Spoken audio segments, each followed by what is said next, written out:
मला दिवाळीच्या निमित्तानं कोणावर टीका करायची नाही. त्या सगळ्यांना देखील, विरोधकांना देखील माझ्या दिवाळीच्या शुभेच्छा आहेत. त्याच्यामध्ये UBTचे नेते असतील, काँग्रेसचे नेते असतील आणि या देखील शुभेच्छा आहेत की त्यांनी 25 वर्ष अशीच टीका करत राहावी, वोट चोरी करत राहावं.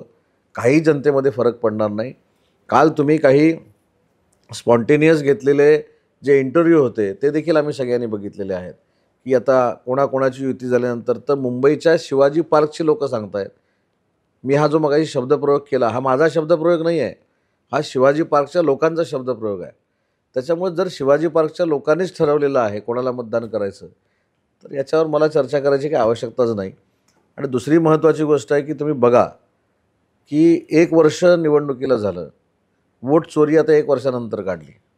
म्हणजे कुठंतरी त्यांना असं वाटतं की लोकसभेला जसा फेक नरेटिव्ह सेट झाला तसा यावेळी होईल. पण महाराष्ट्रातल्या जनतेनं विधानसभेला दाखवून दिलेलं आहे. आता देशातली जनता बिहारमध्ये देखील दाखवेल काय होईल ते. त्याच्यामुळे या सगळ्या गोष्टीकडे आपण दुर्लक्ष केलेलं बरं.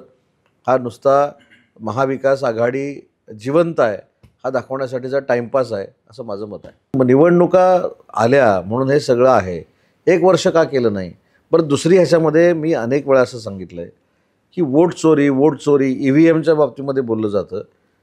तर महाविकास आघाडीचे जे विरोधी पक्ष नेते आहेत त्यांनी राजीनामा द्यावा जर ते वोट चोरीवर किंवा त्या बोगस EVMवर निवडून आले असतील तर. आणि UBT इकडचे काँग्रेस आणि शरद पवार साहेबांचे जे राष्ट्रवादी काँग्रेस पार्टीचे खासदार निवडून आलेत त्यांनी राजीनामे देऊन टाकायचे.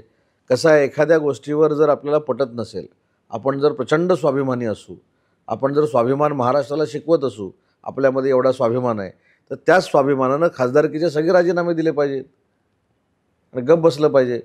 जर एवढा EVMमुळं त्रास होतो आहे, EVMमुळं एवढा त्रास झालेला आहे तर विरोधी पक्ष नेत्यांपासून जेवढे महाविकास आघाडीचे खासदार निवडून आलेत त्यांनी राजीनामा द्यावा आणि मग काय ती बॅलेटची मागणी करावी ना.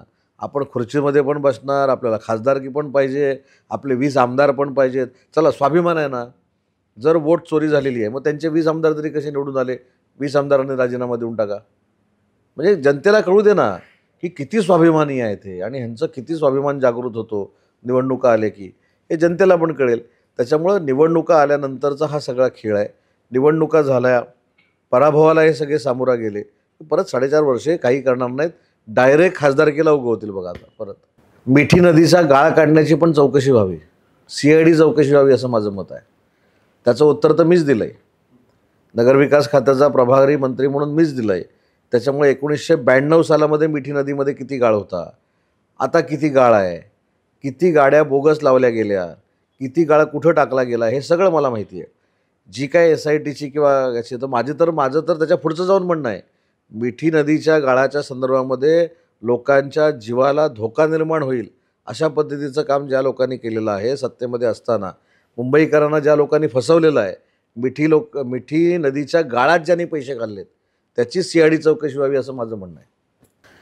नाही, मला एक त्याच्यातली जी माहिती आहे की लातूरमध्ये जो भूकंप झाला त्याच्यानंतर 93मध्ये जे बॉम्बस्फोट झाले त्याच्यामध्ये पवारसाहेबांनी घेतलेली भूमिका ही महाराष्ट्राच्या दृष्टीनं अतिशय सकारात्मकच होती ना.